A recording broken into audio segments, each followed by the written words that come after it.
Une question de Jean qui nous interroge sur sa pratique masturbatoire. Jean se masturbe plusieurs fois par jour et il nous demande s'il est normal de se masturber plusieurs fois par jour. Alors autant la masturbation, comme on le disait dans une précédente vidéo, fait partie de la sexualité, autant avoir une masturbation, on va dire, sous forme de compulsion, c'est-à-dire à plusieurs reprises dans la journée, 5, 6, 7, 8 fois par jour, peut relever effectivement d'une pathologie. Alors là, c'est quelque chose à voir bien évidemment dans le cadre thérapeutique, avec un thérapeute, avec un sexothérapeute, voir ce qui est à l'origine de cette addiction, parce que lorsqu'on se masturbe plusieurs fois par jour, on est dans un processus addictif, de la même manière qu'on pourrait boire de l'alcool plusieurs fois par jour, qu'on prendrait de la drogue plusieurs fois par jour, qu'on jouerait à des jeux vidéo plusieurs fois par jour, ou même qu'on pourrait s'exténuer au travail.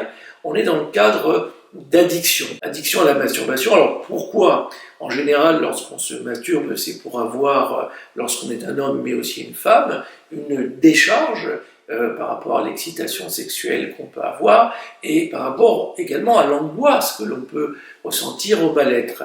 Et à partir du moment où il y a masturbation, excitation, puis jouissance, l'atteinte d'un orgasme, effectivement, il y a ce qu'on appelle une décharge à la fois physiologique, physique, mais une décharge émotionnelle. C'est-à-dire que la partie émotionnelle qui concerne l'angoisse, pendant quelques instants, après cette décharge sexuelle, pourra être atténuée.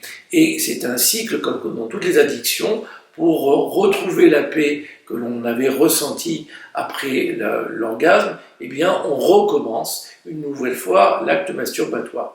Donc, se masturber, oui, tout à fait. Se masturber plusieurs fois par jour, on va dire d'une manière excessive, compulsive, peut représenter une pathologie. Et comme toute pathologie, il est bon de la prendre en charge et de le voir avec un sexothérapeute. Alors, cette réponse, comme toutes les autres fois, est ma réponse que je souhaite partager avec vous en tant que sexothérapeute. Il pourrait y avoir d'autres pistes, d'autres réflexions autour de cette question.